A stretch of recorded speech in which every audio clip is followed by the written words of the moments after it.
बिस्मिल्लाहिर्रहमानिर्रहीम। अस्सलाम वालेकुम। प्रोग्राम मुकाबिले में तमाम देखने वालों को मैं खुश आमदेद कहूँगी। पाकिस्तान के हिस्से में एक बहुत बड़ी कामयाबी ये आई है कि पाकिस्तान को मेज़बानी का मौका मिला है। वज़राए ख़ारजा जो OIC वज़राए ख़ारजा कौंसिल है उसका 48वां इजलास है। 2 रोज़ के ऊपर यह मुश्तमिल इजलास है और इसकी सदारत, इसकी मेज़बानी पाकिस्तान कर रहा है।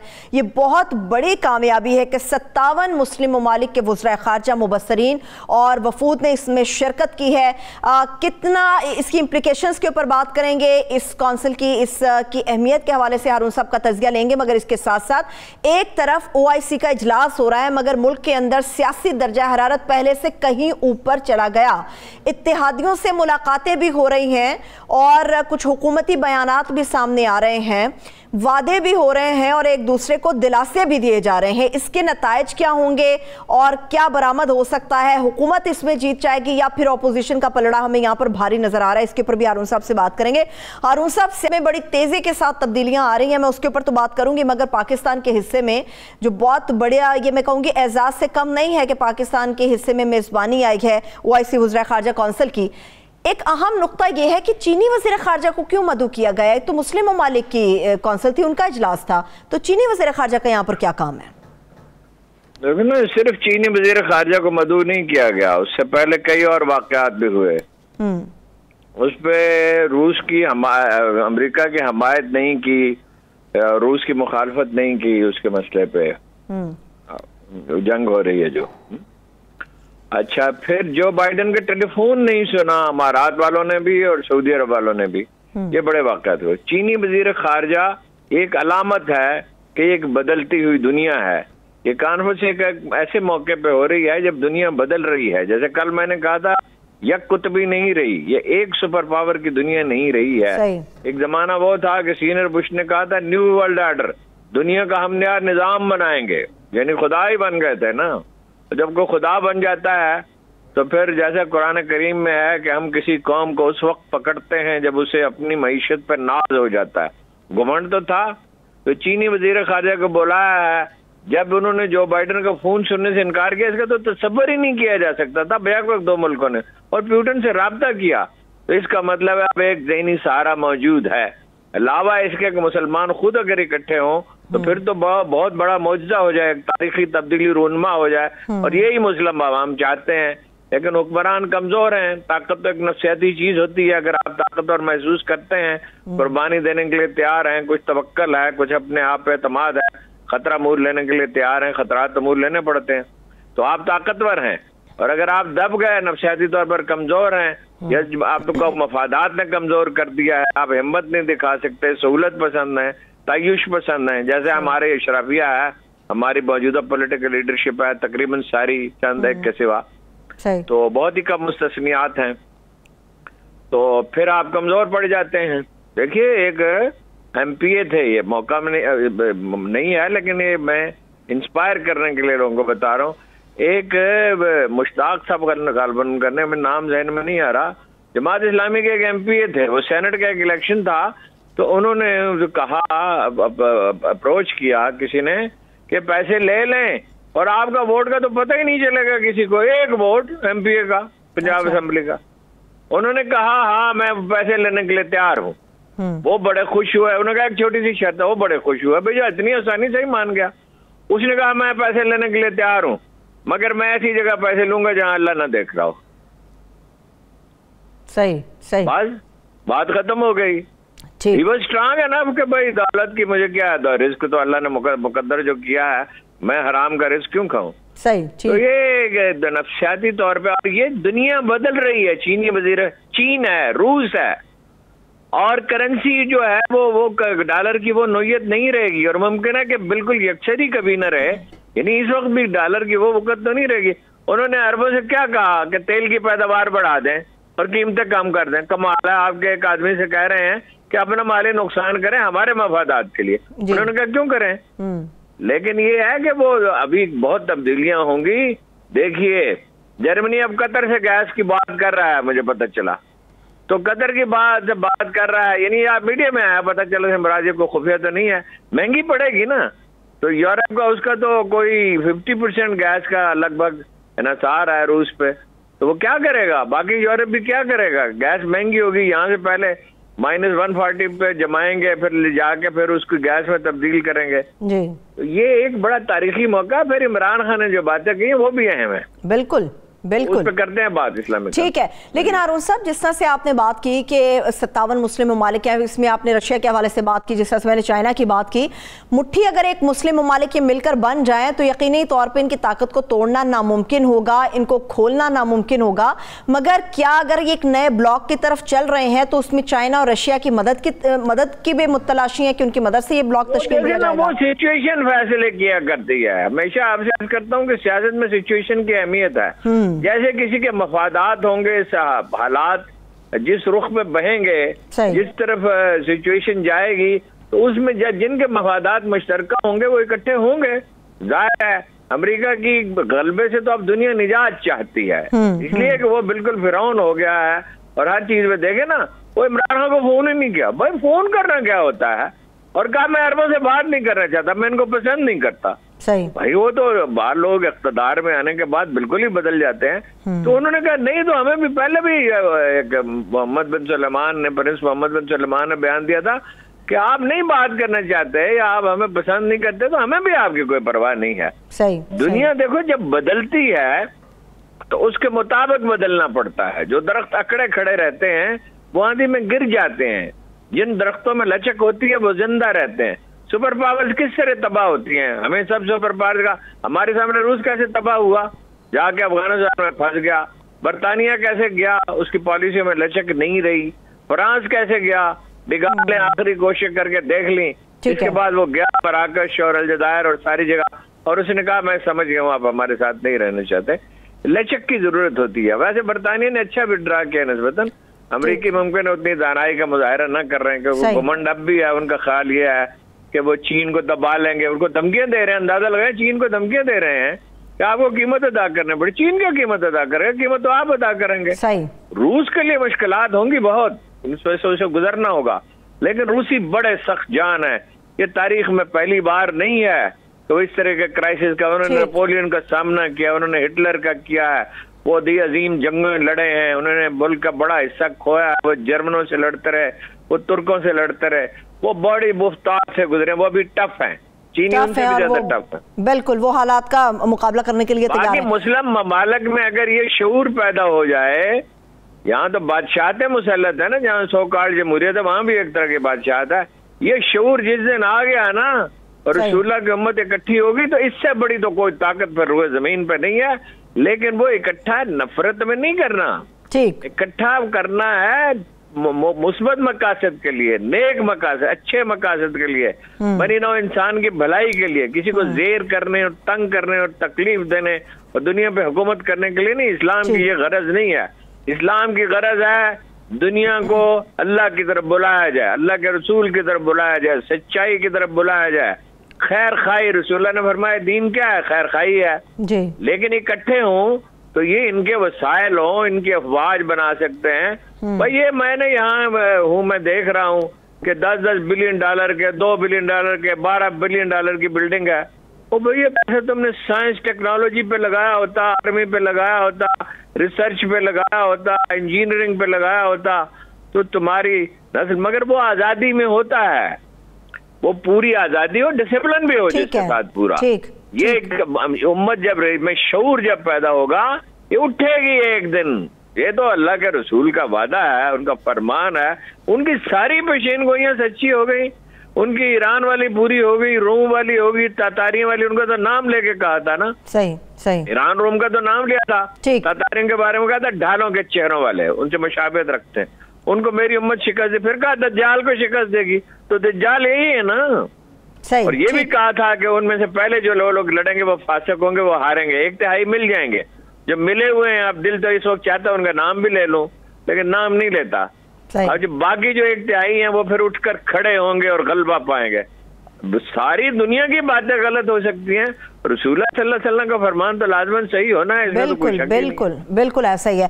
हारून साहब चलिए OIC से मुतालिक और मुस्लिम ममालिक के हवाले से मैं बात करूंगी, मगर कुछ पाकिस्तान की सियासत के हवाले से मैं चाह रही हूँ कि उसके ऊपर भी गुफ्तगू हो जाए।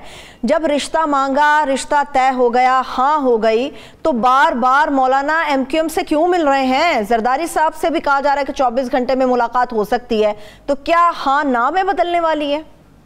नहीं नहीं, मंगनी होगी तो निकाह भी तो पढ़ना है ना, पक्का करना है उसको, अच्छा, करना है। अच्छा, ये तो खैर एक ऑन लाइटर नोट बात यह है कि तफसीलात तय करनी होती हैं। हाँ। मसलन वो 2 वजारतें चाहेंगे शिपिंग की, और इसी तरह की एक और वजारत थी वो मांग रहे हैं, दूसरी मेरे ध्यान में नहीं आ रही। एक तो शिपिंग की मांग रहे हैं, एक मेरा ख्याल प्रोडक्शन की, तो क्योंकि वो उसका कराची से ताल्लुक है इन चीजों का, तो वो अपने लोगों को अकोमोडेट कर सकते हैं। सूबे में कौन सी वजारतें होंगी, गवर्नर कौन होगा, ये वो अगर वो जीत गए अभी तक हम ये नहीं कह सकते कि 100% यकीनी है उनका जीत जाना। सही। अच्छा, इसी तरह पंजाब का तय करना है, भाई चीफ मिनिस्टर तो होंगे परवेज इलाही, लेकिन काबीना तो नून लीग के लोगों पर मुश्तमिल होगी ना, एक तो पीपल्स पार्टी के दाने भी होंगे उसमें छोटे। तो फिर ये है कि मौलाना जो है ना, ये चूंकि इनमें से सबसे ज्यादा आर्टिकल जो है ना, जोड़ तोड़ और सूझबूझ और सौदेबाजी, क्योंकि उनकी जिंदगी तो इसी में गुजरी है ना, छोटी सी पार्टी के साथ। इनके वालिद के पास 6 सीटें थी सरहद असेंबली में, और वो चीफ मिनिस्ट्री ले ली थी उन्होंने, और धड़ल्ले से की थी चीफ मिनिस्ट्री, जब तक कि फिर वो उन्होंने छोड़ नहीं दिया इस्तीफा, जब बलोचिस्तान की हुकूमत बदतर हुई। तो जोड़ तोड़ के इस तरह बारीक बीनी किया। ये है खाना बदोश, और खाना बदोश के 3 नस्लें पहले इन्होंने माइग्रेट किया है बर्रे से, डेरा इस्माइल खां में, वहां से गजनी से। तो ये इनके हिस्सियात बहुत तेज होती हैं, बारीकियों को बहुत समझते हैं, दिमाग बहुत लड़ाते हैं। इमरान खान ने इस पे एक किताब भी लिखी है खाना बदोशम पे, वो भी पढ़ें किसी वक्त। ठीक है ठीक है। अभी आप परवेज इलाही साहब की दोबारा बात कर रहे हैं कि वजीर आला पंजाब तो वही होंगे, क्या आप हारून साहब आज भी अभी इस लम्हे भी अपनी इस बात पर कायम है कि काफ लीग और पीपल्स पार्टी के दरमियान मुफाहमत हो गई है? क्या सिर्फ वजारत के ऊपर मामला तय हुआ है या शर्तें कुछ और भी हैं? नहीं नहीं, शर्तें वो हमें बताएंगे कोई, ये तो छिन छिन के जो इत्तलात थी, मामला तो उनमें तय हो गया। ये दोनों तरफ के पीपल्स पार्टी वाले भी कह रहे हैं, मौलाना तो MQM के बारे में भी कहा ना कि जल्दी हमारी हमायत का ऐलान करेगी, तो अब ऐलान आज क्यों नहीं कर देती? तफसीलात तय हो रही है ना। ये बड़े हार्ड बार्गेनर होते हैं सियासतदान, ये सख्त तरीन कारोबारियों से भी ज्यादा हार्ड बार्गेनर, क्योंकि ये पोजेसिव होते हैं। सही। ये कारोबारी आदमी तो फिर देखता है कि चलो अगर सौदा ज्यादा मुनाफा नहीं हो रहा तो कम मुनाफा सही, कोई दूसरा सौदा कर लेंगे। मगर ये इक़्तिदार जो है, इसमें तो हवस बहुत शदीद होती है इंसान के अंदर, गलबे की जबिल्लत इन आदमी को तंग करती है बहुत।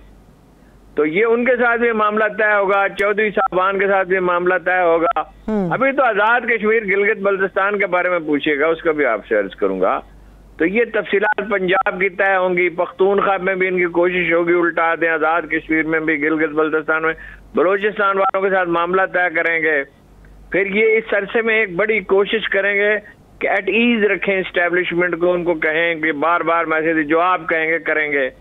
फिर बाहर के कुछ लोग भी इन्वॉल्व होंगे, हमारा अंदाजा तो यही है जी, उसका तकर्रियों से अंदाजा होगा।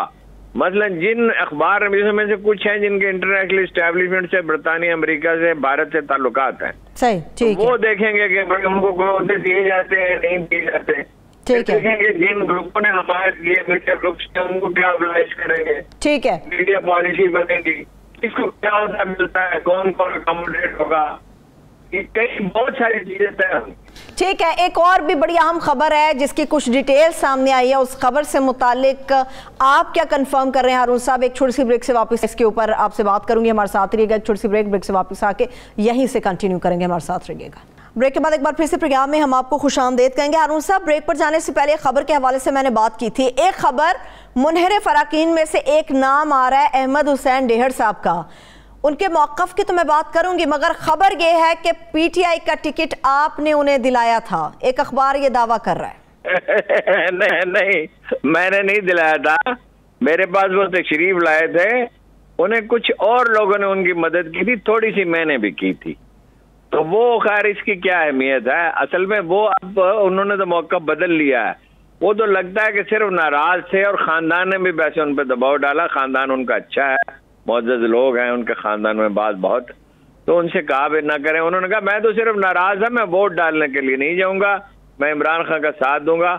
हुआ ये है कि वो जो डोगर साहब हैं, आमर डोगर साहब, वो डेवलपमेंट वो तेज तर्रार हैं जरा, तो इल्मुल अस्मा की रूह से आमर जो है वो बहुत मुतहर्रिक ज्यादा होता है, तेज तर्रार भी होता है। तो वो अपना ले गए, उनको पूछा ही नहीं, वो सादा से आदमी हैं, तो वो तो अपना जो है वो तो उन्होंने कह दिया कि मैं तो नहीं, इमरान खान के खिलाफ वोट नहीं करूँगा। ठीक है। वैसे पाकिस्तान की सियासत में हारून साहब हर लम्हा चीज़ें बदल रही हैं, क्योंकि जस्टिस वजीउद्दीन साहब के बारे में ये चीज़ सामने आती है कि वो पीटीआई के मुखालिफ हैं, मगर जो वो बात कर रहे हैं वो यकीनी तौर पे उस पर हमें भी बात करनी चाहिए, आपका तज़किया चाहिए। वो चाहते हैं कि जो मुनहरिफ अरकान हैं उनके वोट ना गिने जाएं, बावजूद इसके कि वो पीटीआई के मुखालिफ हैं। नहीं, मुखालफ तो है, मगर एक ऑनरेबल आदमी होता है वो मुखालफत में इस हद तक नहीं जाता कि अपनी राय बदल ले। और खयानत, राय में खयानत जो है ये तो बहुत बड़ी बुरी खयानत है ना। सही। तो वो देखे, वो इख्तलाफ ने इमरान खान से इस बात पे है, जो इलेक्शन हुए थे वो फेयर नहीं हुए थे, उस पर उन्होंने अपनी जजमेंट दी, उन्होंने उनको पार्टी से अलग कर दिया। मगर हैं तो वो जज ही ना, वो जज की हैसियत से ये कह रहे हैं कि जो लोग मुनहरिफ हो गए, आइन की स्पिरिट यही है, सिर्फ वही नहीं, बहुत से लोग कह रहे हैं। कुछ लोग टेक्निकल चीजों को ज्यादा अहमियत देते हैं, कुछ स्पिरिट को ज्यादा अहमियत देते हैं। कानून दान दो तरह के होते हैं। वो कहते हैं इस स्पिरिट की रूह से, स्पिरिट कानून की है कि वो मुनहरिफ हो चुके, लिहाजा अगर स्पीकर उनके वोट न गिने और उन्हें चैलेंज वोटों में शुमार करेंगे, भाई इनको चैलेंज किया गया है, चैलेंज वोटों का फैसला फिर जाहिर है अदालत करेगी, जो मैं उनके मौक़िफ़ से समझ सका हूँ। तो वो उन्होंने एक बड़ी अखलाकी जुर्रत का मुजाहरा किया और इस पे वो खराज तहसीन के मुस्तहिक है कि भाई उनकी राय है, अपने मुखालफ के हक में वो राय दे रहे हैं जिसको वो नापसंद करते हैं। तो ये एक बड़ी दाद की बात है। इससे जाहिर होता है कि वो बड़ी आली ज़र्फ़ आदमी है। ठीक है, चूंकि उनकी राय तो कानूनी नोयत की है। दुरुस्त दुरुस्त। चूंकि मुनहरिफ अरकान के हवाले से हम बात कर रहे हैं हारून साहब, और वो बार बार ये तमाम अरकान कह रहे हैं कि हमने कोई पैसा नहीं लिया, हमने अपने ज़मीर के हिसाब से फैसला लिया है कि हमने किस तरफ खड़े होना है। असद उमर साहब एक और बात का दावा कर रहे हैं, वो कहते हैं हमारे पास सबूत मौजूद है कि इन्होंने किस तरह से, कहाँ और कैसे पैसे लिए हैं। उनके इस दावे को आप किस तरह से देख रहे हैं? देखिए, सब ने पैसे नहीं लिए होंगे, ये सादा सी बात है, कॉमन सेंस की बात है। कुछ लोगों को मनसब, पैसों की ख्वाहिश नहीं होती, मनसब की ख्वाहिश होती है। मैं आपसे हमेशा अर्ज करता हूँ कि बाद लोगों के लिए मकबूलियत और मनसब ज्यादा अहम होते हैं। मकबूलियत सबसे ज्यादा अहम होती है, मनसब अहम होता है। नकद रुपए उनमें से बाद ने मुमकिन लिए हों। और अगर असद उमर कहते हैं तो असद उमर उन लोगों में से नहीं है जो किस्सा गढ़ के सुनाए, तो उनके पास कोई सबूत होंगे। बाकी ये जमीर जो जागा है ना, ये समझ नहीं आती, जमीर किस बात पे जागा है। किसी पॉलिसी पे इख्तलाफ था तो उसको पहले भी इजहार किया होता। हाँ, ये कि नाराज हो गए, डेवलपमेंट फंड नहीं मिला, खान साहब ने उन्हें अहमियत नहीं दी, ये बात तो काबिल फहम है। ये भी काबिल फहम है कि बाद ने पैसे न लिए हों, लेकिन ये जमीर क्या किसके जागा? भाई आपने उस पार्टी के, भले राजा रियाज हैं, 18,000 वोट उन्होंने लिए थे, सूबाई असम्बली का था वैसे, तो अब वो ले लें, मतलब वही उनकी मकबूलियत बरकरार हो तो वो ले लेंगे 30,000, 35,000, 40,000 वोट लगे। इधर 1 लाख से ज्यादा वोट लिए तो वो पीटीआई के वोट थे ना, उनका क्या जमीर जागा? जो उनकी ऑडियो लीक हुई है उसमें वो कहते मेरा काम कोई नहीं हुआ। पहले वो कहते थे जहांगीर तरीन के साथ जाती हुई, असल में बीच में बात क्या है, सादा सी हर अखबार में समझ सकता है। हम तो इन सियासतदानों में उठते बैठते हैं तो इनके तेवर कुछ न कुछ पहचानते हैं। तो भाई मुझे वजारत नहीं दी, मुझे अहमियत नहीं दी, डेवलपमेंट फंड भी नहीं दिए, मेरे साथ लाड प्यार नहीं किया। अब नवाज शरीफ साहब जो है ना, ये बात समझते हैं, शहबाज शरीफ भी समझते हैं, जिसे काम लेना हो लाड प्यार करते हैं, खाना खिलाते हैं, गले लगाते हैं, उसका हाल पूछते हैं। तो खान साहब का तो मिजाज ये नहीं है, तो वो तो एक एडमिनिस्ट्रेटर की तरह एक्ट करते हैं। सही है। अब कुछ बात कर रहे थे हारून साहब, अभी सबूत आएंगे ना, वो जब वो देखें, बाबर अवान ने कहा जलसे में वो बताएंगे, कुछ चीजों का इंकशाफ करेंगे। अभी बहुत सी चीजें सामने आनी है, बहुत से हकायक सामने आने हैं। उसमें एक हकीकत ये भी है कि एस्टेब्लिशमेंट के बाद लोगों ने मदद की। अच्छा, धमकी के बगैर थोड़ी हो सकता, धमकी के बगैर हो सकता ही नहीं था। वो जरदारी साहब इतने जनाब हो गए, तब्बा कहते हैं, क्रिएटिव हो गए इतने, और शहबाज शरीफ इतना दलेर हो गया। अच्छा, 16 अरब रुपए खा के भी, 16 अरब तो उसने खाए हैं, ये तो उससे पूछा जाता रहेगा। 16 तो पक्का है ना, इससे ज्यादा भी खाए हैं। तो ये इतने दिलेर हो गए। और जनाबे वाला अब तो वो एक और प्लान कर रहे हैं बिलावल को वजीर आजम बनाने का, वो भी आपको बताता हूँ। तो बता दीजिए, बता दीजिए, बात कर दी, बता दीजिए। लेकिन वो प्लान ये है, देखिए एक बात याद रखिए, ये इकट्ठे नहीं है। ये इलेक्शन कुछ अरसे बाद जब हुकूमत बनेगी आपको पता चलेगा, ये इकट्ठे सीट टिकटें नहीं जारी कर सकते। इलेक्शन के बाद फिर दोबारा हुकूमत बनाने के लिए इकट्ठे हो सकते हैं। उनका प्लान क्या है, बहुत अंडरस्टैंडिंग है चौधरी साहब में, चौधरी परवेज इलाही साहब में और जरदारी साहब में। ठीक ठीक कि भाई वहां से हम कुछ ज्यादा सीटें जीतने की कोशिश करें, एमकेएम की हेल्प लें कराची में, क्योंकि वो उन्हें नुकसान तो उन्हें पहुंचा है पीटीआई से। तो एमकेएम की हेल्प करें, उन्हें माली मदद भी दें, उन्हें जो सपोर्ट दिया वो कुछ सीटें ले लें। कुछ पीपल्स पार्टी ज्यादा सीटें लेने की कोशिश करे, सराय की बेल्ट में चौधरी साहबान वो मिलके मुनहरिफीन को जो है टिकट दें, और ये कोई सीटें कोई ले लें 60 70 80 मिलके सारी 90 ले लें। तो फिर कुछ और लोगों को मौलाना फजलुर रहमान को साथ मिला के, तो उसमें यह है कि बिलावल वजीर आजम बन जाए और चौधरी परवेज इलाही मुस्तकिल वजीर आजम बन जाए। लेकिन ये तो ऐसा मंसूबा है ना शेख चिल्ली का, बिलावल में वो इंग्रेडिएंट्स ही नहीं है। पंजाब उसे वोट नहीं देगा और उसको वजीर आजम बनाया गया तो पंजाब जो है उसकी तरफ आंख उठाकर भी नहीं देखेगा। ये नहीं पंजाब उसको गवारा, पख्तूनख्वा, बलोचिस्तान और शहरी सिंध उसको गवारा नहीं कर सकता, और एमकेएम उसे गवारा करेगी तो उसकी कीमत चुकाएगी। इसलिए कि पीपल्स पार्टी ने कराची के साथ बहुत जुल्म किया, इतना जुल्म किया है, इतना जुल्म किया है कि तारीख लिखी जाएगी कि तो लोग हैरत ज़दा रह जाएंगे। नोच नोच के कहा है कराची को। तो ये इनका ये मंसूबा है उसको। अच्छा, फिर ये वो जाहिर है कि वो एक महल में दो बादशाह तो नहीं रह सकते, एक गदड़ी में दो फकीर तो सो सकते हैं, एक महल में दो बादशाह तो नहीं रह सकते। तो अभी तो धचका लगेगा खान साहब को, अभी और लोग छोड़ेंगे जब उनकी हुकूमत अगर चली गई। अच्छा। अगर बच भी सकती है। बाद हजरात ये कह रहे हैं, भाई नजूमी कह रहे हैं, अगर कि हम नजूमियों के कहने पे राय नहीं देते कि भाई बच जाएंगे। अच्छा, वो अगर चले गए तो फिर ये अपना आजाद कश्मीर की हुकूमत मेरा ख्याल है कि महीना 1.5 महीने से ज्यादा नहीं ठहर सकती शायद। इससे पहले चूंकि इनकी तादाद काफी है अपोजिशन की, तो उधर कुछ लोग पीटीआई में तो आपको पता है टिकट देते हुए तो एहतियात बरतते नहीं है, खातीन के टिकट देने में एहतियात नहीं बरती। वो जो थे गंडापुर साहब, उनको क्या पता आजाद कश्मीर के कौन लायल है कौन डिसलायल है। बहुत सी चीजें अभी होंगी, अनफोल्ड होंगी।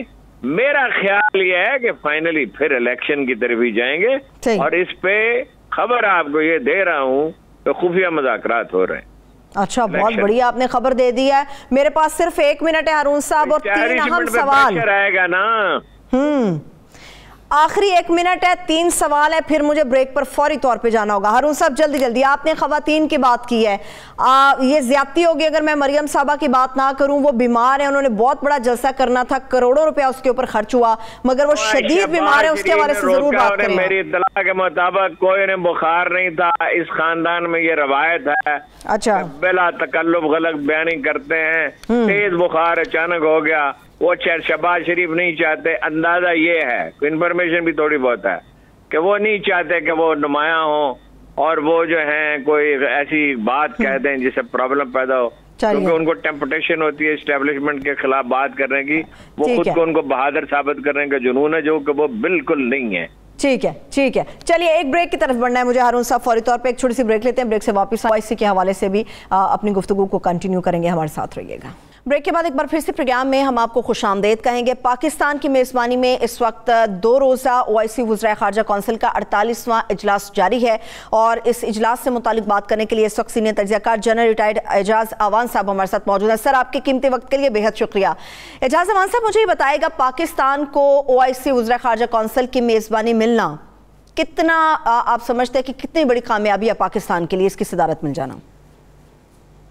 Thank you very much. देखिए, मैं समझता हूँ कि ये पाकिस्तान का डिप्लोमेटिकली एंड पॉलिटिकली एक बड़ा अच्छा और खुशाइंद है पाकिस्तान के लिए, क्योंकि ओआईसी का ऑर्गेनाइजेशन ऑफ इस्लामिक कंट्रीज़ की सदारत का मिलना ये एक एजाज़ है, और ये पर्टिकुलरली उस वक्त पे हुआ है जबकि एक तरफ हम 75th पाकिस्तान डे मना रहे हैं, दूसरी तरफ यूनाइटेड नेशन में जो एक बहुत अहम रेजोल्यूशन पास हुआ है और 15 मार्च को इस्लामोफोबिया के खिलाफ दुनिया भर में मनाया जाने वाला दिन करार दे दिया गया है।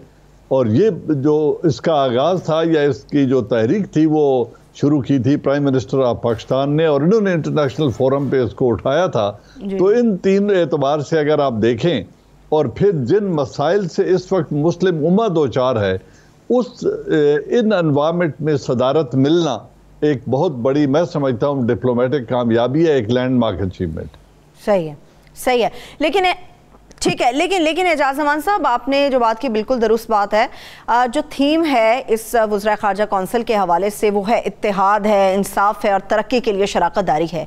मुस्लिम उम्मा तो बहुत सारे ऐसे महाज हैं जिन पर हमें एक नज़र नहीं आती, और फिर इस किस्म की इसकी कौंसिल की सदारत मिल जाना पाकिस्तान के लिए बहुत बड़ी जिम्मेदारी भी आ गई है पाकिस्तान के कंधों पर। सिर्फ ये बातें रहेंगी, एक इस्लामोफोबिया के मामले पर जो कामयाबी हासिल हुई है, क्या उसे ही काफ़ी समझा जाएगा या अभी बहुत कुछ करना अभी बाकी है? मेरे ख्याल में बिल्कुल आपके सवाल में ही जवाब मौजूद है कि करना तो बहुत कुछ बाकी है। लेकिन इस वक्त जबकि इस्लामोफोबिया या मुसलमानों के खिलाफ पूरी दुनिया में जो एक लहर उठी हुई है, आप देखें यमन में क्या हुआ, सीरिया में, इराक में, लीबिया में, और अभी जो हिंदुस्तान का जिसका आज जिक्र किया गया, वहाँ पे जो हेड स्कार्फ पहन के जाने वाली स्टूडेंट्स हैं, यूनिवर्सिटी एंड कॉलेज स्टूडेंट्स, उनके साथ जो सलूक किया जा रहा है। इसी तरह वेस्टर्न कंट्रीज में, फ्रांस में जो एक वेव चली थी इस हिजाब के खिलाफ, इन तमाम मसाइल को देखते हुए अगर तमाम कंट्रीज एक फोरम पे बैठ के, एक तो इस्लामोफोबिया का इशू दुनिया में रिकग्नाइज हो गया।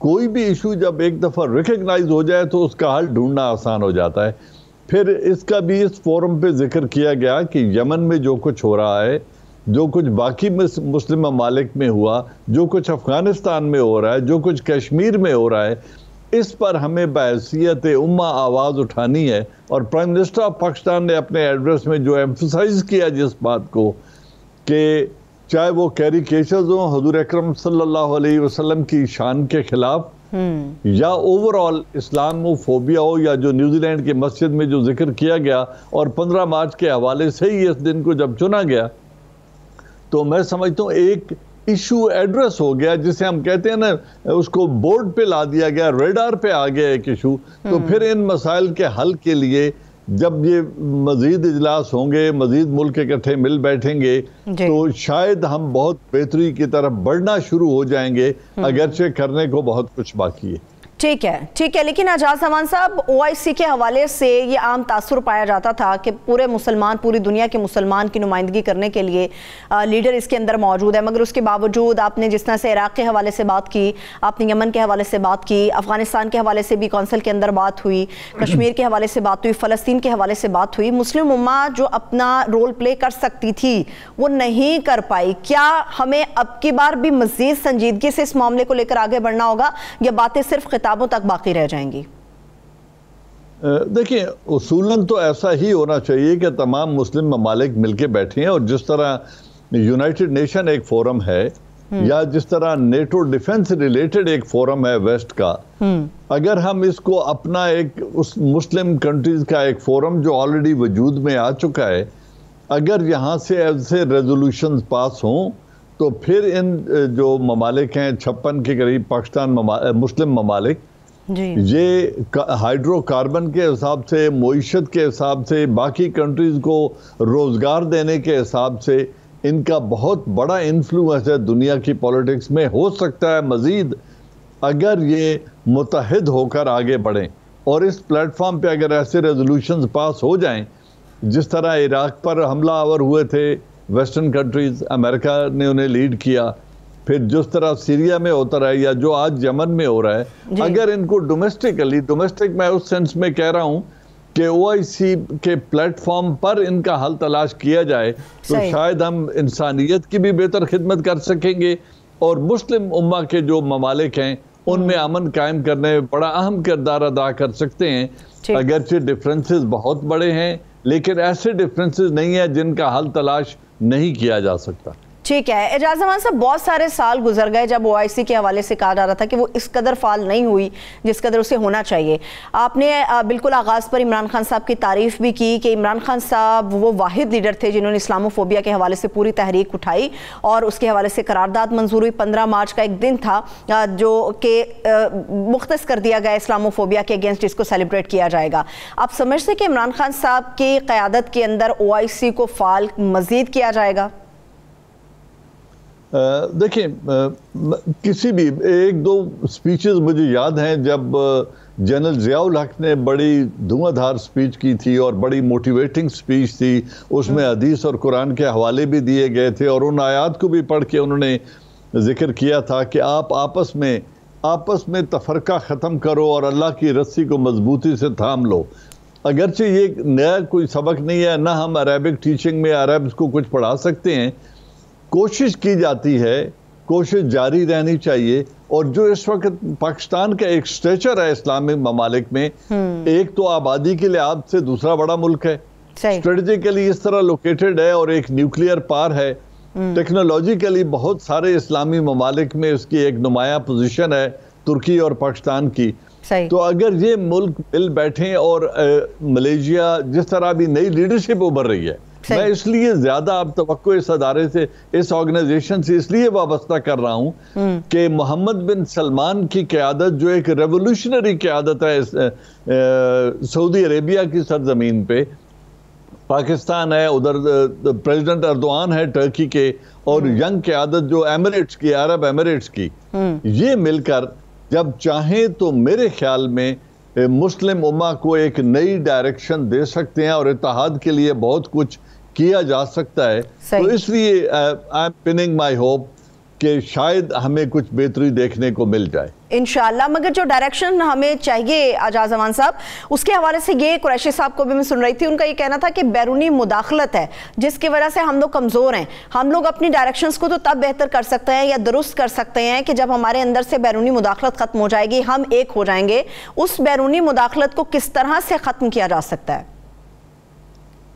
देखिए, बैरूनी मुदाखलत हमेशा आलाकार ढूंढती है फ्रॉम विद इन। किसी मुल्क के अंदर हो तो भी मुल्क के अंदर वो ऐसी कुव्वतों को ढूंढ लेते हैं जिनको इस्तेमाल किया जाता है।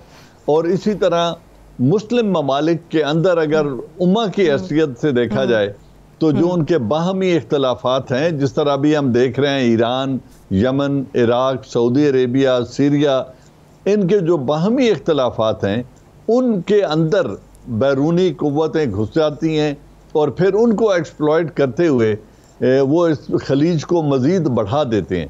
तो अगर इस बैरूनी मुदाखलत को रोका जाए, और रोकने का तरीका यही है कि इस प्लेटफॉर्म पर ऐसी ग्रुप तश्कील दे दिए जाएं जो जिस तरह ईरान और सऊदी अरेबिया के दरमियान डिफरेंसेस को कम करें, यमन, सऊदी अरेबिया और ईरान का जो तनाज़ा है इसका निगोशिएटेड हल तलाश करें। इसी तरह सीरिया के साथ जो डिफरेंसेस हैं, जो सेक्टेरियन बेसिस पे हों, जोग्राफियाई बेसिस पे हों या किसी और एतबार से हों, अगर इनको हल करने के लिए मिल बैठें तो यकीनन वो जगह, वो स्कोप कम हो जाएगा जिसके अंदर घुसकर बैरूनी कुव्वतें इस खलीज को मजीद बढ़ाती हैं। ठीक है, पाकिस्तान की जो कश्मीर के हवाले से पॉलिसी है या पाकिस्तान अफगानिस्तान के हवाले से जो पॉलिसी रखता है सामने, आप क्या समझते हैं कि वो कितनी मुतासिर कुन है, कितनी मौसर है, और उसके मुकाबले में दुनिया के जो दीगर मुसलमान ममालिक हैं उन्होंने अपना किस हद तक रोल प्ले किया है? देखिए, जहाँ तक अफ़गानिस्तान का है वहाँ तो बहुत नुमाया है, क्योंकि अफ़गानिस्तान के अमन के लिए जब हमने पहले भी इनको मुस्लिम कंट्रीज़ के जो बुलाए थे रिप्रेजेंटेटिव्स और एक इजलास पाकिस्तान में हुआ था जी, उसमें भी तमाम ने हामी भरी थी। आज फिर उसका इयादा किया गया है कि वहाँ ह्यूमैनिटेरियन क्राइसिस को रोकने के लिए हमें मज़ीद मिलकर किरदार अदा करना है। उसके फंड की भी बात की गई। और अब चूंकि रमज़ान आने वाला है तो रमज़ान में जो बिलखुसूस मुस्लिम ममालिक के अंदर से चैरिटी होती है वो $बिलियन में होती है। अगर उसी को डायरेक्ट कर दिया जाए उन मुस्तहिक मुसलमानों की तरफ जो अफगानिस्तान में इस वक्त जुल्म और स्टारवेशन के शिकार हो रहे हैं, तो मेरे ख्याल में इसके टाइमिंग्स और वो जो इस्लामिक स्पिरिट है उसके एतबार से तो बड़ी कामयाबी मुझे लगता है कि बहुत बेहतर काम हो जाएगा। लेकिन जहां तक कश्मीर का है जी, उसमें ज़बानी बात तो हुई है, लेकिन इससे बढ़ के आगे क्या करते हैं? अगर इस कश्मीर को और हिंदुस्तान के अंदर जो एंटी मुस्लिम वेव एक चली हुई है, जी, जिस तरीके से मुसलमानों का कत्लेआम किया जा रहा है, अगर इन दोनों को मिलाकर देखा जाए तो हो सकता है मुस्लिम ममालिक हिंदुस्तान पर प्रेशर डालने में कामयाब हो जाएं। सिर्फ इस मौजू का ज़ेरे बहस आ जाना ही डिप्लोमेटिक प्रेशर क्रिएट करेगा हिंदुस्तान के ऊपर। ठीक है, जो फॉरेन पॉलिसी है उसके मेन ऑब्जेक्टिव्स तो एजाज जमान साहब यही होते हैं कि आप बैठें, मुलाकात करें, मुलाकात के दौरान अपने मामलात को डिस्कस करें और ताकि जो इंटरनेशनल आपके इश्यूज हैं उनको रिजॉल्व किया जा सके। आपको लगता है कि पाकिस्तान जो अपने मेन ऑब्जेक्टिव्स हैं फॉरेन पॉलिसी के उनको बेहतर अंदाज में लेकर चल रहा है, या हमारी जो खारजा पॉलिसी है वो दुरुस्त सिमत की तरफ जा रही है? मैं समझता हूँ उसमें एक दो बड़ी रेवोल्यूशनरी चेंजेस हैं। सबसे बड़ी बात तो ये है कि मुस्लिम उम्मा के फोरम को हर लेवल पे prime minister of Pakistan appeal कर रहे हैं और मुस्लिम यूनिटी की तरफ एक बार फिर एम्फसिस है सऊदी अरेबिया की क़यादत का भी और एमिरेट्स की क़यादत का भी और बिलखुसूस पाकिस्तान, मलेशिया और टर्की की क़यादत का। तो ये जो 5 यंग लीडर्स हैं या जो इन 5 कंट्रीज ने जो एक रोल अडॉप्ट किया है, उस हिसाब से तो पाकिस्तान की फॉरेन पॉलिसी मुझे लगता है इन सिंक है, बिल्कुल दुरुस्त डायरेक्शन में जा रही है। दूसरी जो उसमें एक अच्छी तब्दीली है, मेरी ज़ाती राय ये है कि हमने अभी तक पाकिस्तान ने हमेशा वेस्ट की गुलामी की बात की, उनकी तरफ झुके रहे और उनके मफाद को सर्व करने के लिए हमने इतनी कुर्बानियाँ दी जो शायद हमें उस हद तक जाना नहीं चाहिए था। तो अब जो एक independent stance prime minister of Pakistan ने लेना शुरू किया है, अगरचे उसकी वजह से प्रेशर्स आएंगे, लेकिन वो एक खुददार कौम की हैसियत से एक बड़ी अच्छी पोजीशन है कि हम अमन के लिए तो सारी दुनिया से ताउन करेंगे, लेकिन जंग में हम किसी और मुल्क के आला कार नहीं बनेंगे।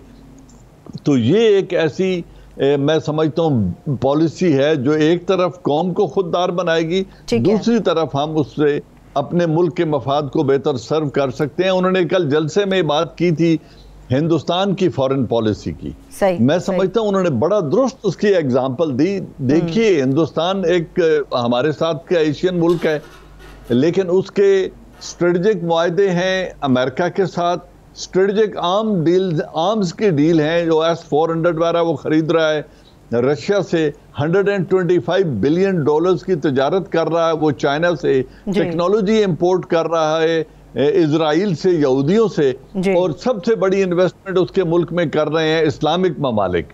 तो अगर वो ये बैलेंस क्रिएट कर सकता है और अपने जो कॉज है उसको सर्व करने के लिए एक इंडिपेंडेंट पॉलिसी टो कर सकता है या फॉलो कर सकता है, तो वाई कांट पाकिस्तान। तो मेरे ख्याल में ये जो सोच है प्राइम मिनिस्टर ऑफ पाकिस्तान की, इसकी तरवीज होगी और इसकी हौसला अफजाई होनी चाहिए। This is how I look at it. बिल्कुल बिल्कुल आप ठीक कह रहे हैं, लेकिन एजाज जमान साहब मुस्लिम यूनिटी की जब भी हम बात करते हैं तो उसमें जो सबसे बड़ा पॉइंट उठाया जाता है वो ये है कि पूरी दुनिया के जितना भी मुसलमान है, जो मुसलमान ममालिक हैं, उन तमाम के दरमियान जो एक जंग है वो मफादात की, और वो मफादात किसी ना किसी तौर मगरबी ममालिक के साथ जुड़े हैं।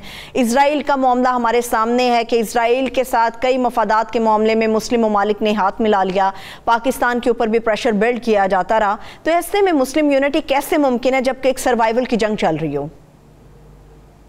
देखिए मैं समझता हूं कि जब एक फोरम पे एग्री कर लिया जाए, जब मिल बैठ के, क्योंकि ये तमाम इंसानों के पैदा करदा मसाइल हैं, ये कोई डिवाइन क्लेमिटी नहीं है। सही। तो जो डिफरेंसेस इंसानों की सोच की वजह से आते हैं, जब वो कुव्वतें जो इनमें किरदार अदा कर सकती हैं वो एक प्लेटफॉर्म पर बैठना शुरू हो जाएं और वहाँ पे उस नैरेटिव को डिस्कशन उस पर शुरू हो जाए, बहस तमहीस होने लगे, तो हल भी निकाला जा सकता है। यस, इजराइल का आपने दुरुस्त निशानदेही की कि इजराइल के मसले में हम डिवाइडेड हैं एज अ उम्मा। कुछ ममालिक उनको तस्लीम कर रहे हैं, कुछ तस्लीम करने से आरी हैं, वो नहीं करना चाहते, और जो फ़लस्तीनियों के हकूक़ के लिए जिस तरीके से आवाज़ उठाई जानी चाहिए उस तरह नहीं उठ रही। लेकिन फिर मैं अपना ये तीसरी बार गालबन में जिक्र कर रहा हूँ कि जो नई क़यादत है मुस्लिम उम्मा की, ये शायद इंडिपेंडेंट पॉलिसी बनाकर उसको फॉलो करने के लिए आज बेहतर पोजीशन में है अपने माजी के मुकाबले में। ठीक है सर, मुझे एक आखिरी सवाल आपसे करना है, फिर मुझे क्लोजिंग की तरफ बढ़ना होगा। मुझे सर ये आप बताइएगा कि अगर मुल्क के अंदर ही सूरत हाल अदम इस्तेहकाम की तरफ बढ़ रही हो, जैसे कि पाकिस्तान के भी हालिया सूरत हाल है, ऐसी सूरत हाल में आप कितने भी मजबूत हो अपनी खारजा पॉलिसी को लेकर, दुनिया के सामने आप कितने कमज़ोर साबित होते हैं? देखिए, एक तो पॉलिसी जो स्टेट की हैं वो अफराद के आने जाने से तब्दील नहीं होती, ना होनी चाहिए। दूसरी बात यह है, हमारे मुल्क में अनफॉर्चुनेटली ये ऐसा है, जिस तरह अगले दिन एक बड़ी गैर जिम्मेदाराना स्टेटमेंट दे दी जो इस वक्त अपोजिशन लीडर हैं शहबाज शरीफ साहब ने, उन्होंने मौजूदा पॉलिसी पे तनकीद करते हुए प्राइम मिनिस्टर के खिलाफ बात की एक इंटरव्यू में कि हमें क्या ज़रूरत थी ये कहने की कि एब्सोल्युटली नॉट, हमें ये नहीं कहना चाहिए था। जब इतना एक डिफरेंट नैरेटिव पेश किया जाए तो फिर बाहर वाली कुव्वतें भी देखती हैं कि इस मुल्क में कौन लोग बरसर इक़्तिदार हैं या आने वाले हैं और ये क्या पॉलिसी टो करेगा। एक अनसर्टेनिटी क्रिएट होती है जिसको हमें अवॉइड करना चाहिए, और इंटरनली जितने हम एक स्टेबिलिटी की तरफ जाएंगे, पॉलिटिकल स्टेबिलिटी होगी, उतना ही पॉलिसीज का इस्तेहकाम मिलेगा और तसलसल मिलेगा, जो मैं समझता हूँ जारी रहना चाहिए। ठीक है, बहुत शुक्रिया sir, thank you so much. General retired Ejaz Awan साहब, हमारे साथ मौजूद के कीमती वक्त के लिए शुक्रिया। इसके साथ ही मुझे इजाज़त दीजिए, अपना बहुत सा ख्याल रखिए, खुदा हाफिज़।